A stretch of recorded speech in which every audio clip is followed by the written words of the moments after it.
companies have no problem using deceptive advertising to get their drugs to the American public, but sometimes those ads don't work. When that happens, they resort to full-grown bribery. And I have Farron Cousins with me now from Trial Lawyer Magazine to talk about that very thing. Farron, GlaxoSmithKline in the news again with another ugly, ugly story. This is a company that just got hit. I mean, they put, what, $3 billion that they paid last year for fraudulent activity, and now this story's just incredible. Tell us what happened with Glaxo. Well, the story you mentioned from last year, that $3 billion settlement, was for things like off-label marketing of drugs, bribing doctors, sending them off to, Jamaica and Bermuda. But the story that's happening right now that's coming out of China puts this one completely to shame. You have GlaxoSmithKline, who's using about 700 different little travel agencies and other kind of shell companies to funnel money directly to doctors. And they're giving these doctors company credit cards only because if they do this for the doctors will then prescribe more drugs from GlaxoSmithKline. But now let's talk about where the money is going. It's bribery. First of all, it's clearly absolute bribery. People at the top had to know what was going on. The very people that, that are making all the calls are the very top of GlaxoSmithKline. But they were using the bribe money to pay for travel, to pay for sexual favors, to help people buy cars and houses, and all the money that goes into bribery, all those things that go with it. That's what Glaxo's been doing. The interesting thing is, when they deny it at the top, they have no explanation on how their sales doubled or tripled over a period of about 2 years. Talk about that. Right. Well, right now, GlaxoSmithKline is outselling other pharmaceutical companies about 2 to 1. I believe they had about a 30% stock rise in the last couple years. So they are just this huge money-making behemoth. And as you pointed out, there is absolutely no way that those at the very top of this GlaxoSmithKline food chain didn't know about this, because they spent almost $500 million sending doctors, mostly in China, but they're doing it all over the world. They're sending them to these, spas and these junkets. And one of the worst things is they're hiring prostitutes to do these sexual favors on doctors. I mean, they've gotten that desperate, even though Glaxo is, again, they're at the very, very top when it comes to pharmaceutical companies. They're so desperate to retain that they're hiring prostitutes to perform sexual favors on doctors just to get them to prescribe a few more pills. You know what's really ugly about it is the people who are buying drugs are ending up having to pay for those prostitutes.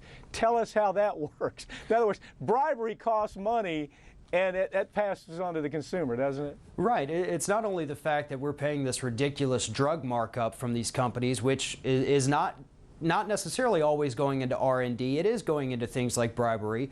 But then it comes back around and hits us again when the government, has to slap these companies with these huge fines. If they don't pay them, the U.S. taxpayer has to make up all that money. We end up on the dole for the people who were injured from these drugs that can't get a settlement or a verdict from Glaxo. So okay, and we saw what I thought was really, really shameful was the executives coming out at the very top saying, "Oh, this is shameful. We can't let this happen. We're going to stop it immediately.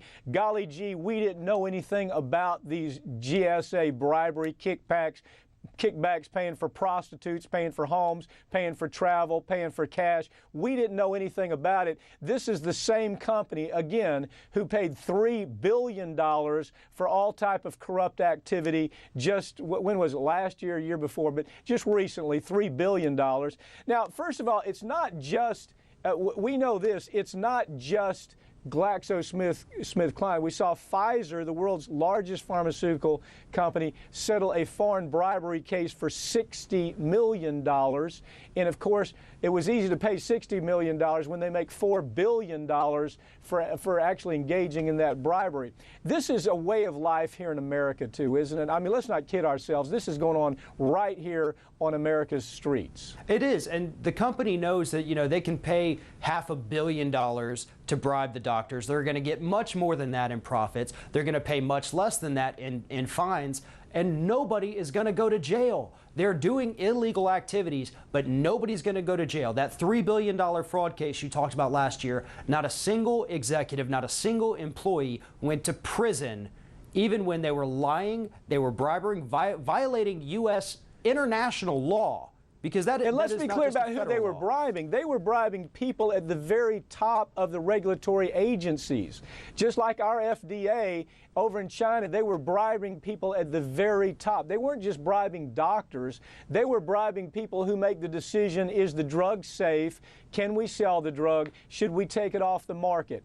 Isn't this just another sign that things are really, really upside down with the drug industry and regulatory agencies, not just in the U.S., but all over the world? In about 20 seconds, what's your thought? It is, because they have the money, as you said. They can bribe everybody from the government officials all the way down to the private practice doctor who's got 30 patients. They have the money to do this. They have the money to buy their way out of any problems they might encounter as a company.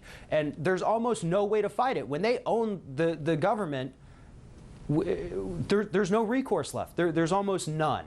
Farron, a question that comes to my mind is, why hasn't the U.S. media reported this story? I mean, what's the quick answer on that? Well, right now, you know, RT America and RT Network have reported it. Free Speech TV has reported it. But none of the corporate-controlled media outlets are reporting this. And there's a very, very important reason why. Earlier this year, Glaxo announced that they were going to put out this $1.8 billion massive worldwide media ad buy.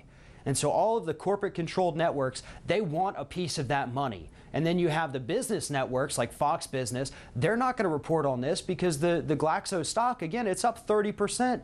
That is a huge cash cow. That's a great thing they can tell their viewers to invest in. So certainly they're not going to touch this issue. It all comes down to money. You know, yeah, Glaxo so has the money we really to can't expect. We really can't expect corporate media to do anything with this, can we? Absolutely not. They want that ad money. They're getting that ad money. And as long as they stay away from topics like this that affect the consumers, yeah, I'm not sure what to Cousins, this is another ugly story about the drug industry. Thank you for joining me, okay? Thank you very much. That's it for this week's Ring of Fire, but you can keep up with us throughout the week online at ringoffireradio.com.